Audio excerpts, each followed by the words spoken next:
So I said to myself, self, let's do a low-key, low-tech update and a new post just generally about that last tip, because I think that especially right now that a lot of people are experiencing a hemorrhage and a precipitous drop in their reach, that people need as many tips and suggestions as they can possibly get, and you just don't know which one will be the one to be that triggering point to get your numbers to go back up.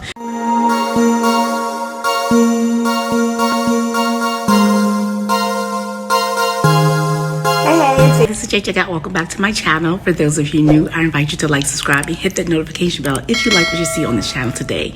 It occurred to me from my last video when I shared 5 different ways that YouTubers can use Pinterest to drive traffic back to their YouTube channel, get new fans, subscribers, increase their watch minutes and watch hours, that the last of the 5 tips that I offered is something that could be beneficial to anyone, not just YouTubers. So I said to myself, self, let's do a low-key, low-tech update and a new post just generally about that last tip, because I think that especially right now that a lot of people are experiencing a hemorrhage and a precipitous drop in their reach, that people need as many tips and suggestions as they can possibly get, and you just don't know which one will be the one to be that triggering point to get your numbers to go back up. So listen up to this one.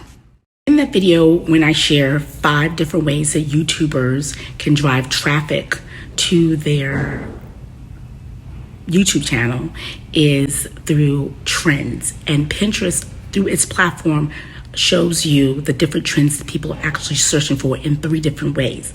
The first way is if you have a Pinterest account and you go to your main page, the first thing you're going to see is a For You section. The For You section just gives you pins based on what you've already pinned before, what they think you like. The second tab is a Today section. It's essentially a blog. In that blog, you click that. They have essentially blog articles about the various different trends and what's hot for the season. So that's the first place you discover what's hot, what's trending, what you should be creating content about or pinning about. There. The place you'll discover trending topics to pin and to create content about is for those of you who have a business account, and for anyone using Pinterest for business, you go to the business page, there's a section actually in the menu that says trends, and in there you'll see the top fashion, beauty, DIY, housing, home trends. And not only will you see the trends, they actually give you receipts. There are charts, little line graphs that shows you the number and the level of searching, the search volume for those specific topics over time, and you see the spike. And so they're essentially saying, we're not just telling you these are the trends and just making it up. This is really what people are searching for. They're really searching for fall. They're really searching for autumn ideas. They're really searching for apple recipes. So that's the second place you go, is to go into the Pinterest trends section and you identify what is hot and what's popping and what's trending and what people are looking for, because for search engine optimization you need to give people what they're searching for. The third and final place you'll see trending ideas is in the Pinterest blog. On the bottom, there's a section called Pinterest 100. So similar to the Today page, that essentially is capturing the seasonal trends. So for the last quarter or the forthcoming quarter, these are the things that are hotter. These are the things that they've identified for the actual season. So that's where you go and identify what you should blog and create content around, or what you should be pinning. And just to quickly illustrate the point in one example, in September, towards the end of September, DIY bath bombs had a spike in trends. Last year for my parenting blog, I had done a post on DIY bath bombs. So I thought it wise to do a Pinterest pin and also redo that content, reblog that content, and then also have a story pin dedicated to it.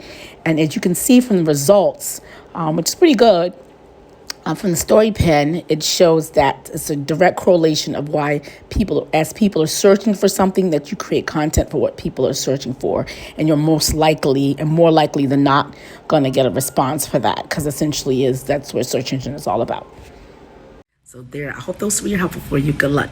Before I go, I wanted to say that you should not give up, because you just don't know what of the various different tips and tricks that I've offered you on this page, or you've seen in other different platforms, or with other different coaches, Pinterest marketing coaches, or Pinterest marketing Facebook pages, is you just don't know what is going to work for you. You have to finish experimenting and do different things. So, and whenever you find whatever works, repeat that, keep that going. So that's the last thing I wanted to add in before I go.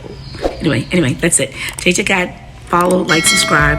We're on our way to 10,000. Actually, we're on our way to 1,000 subscribers. Anyway, I'll see you in the next video. Bye-bye.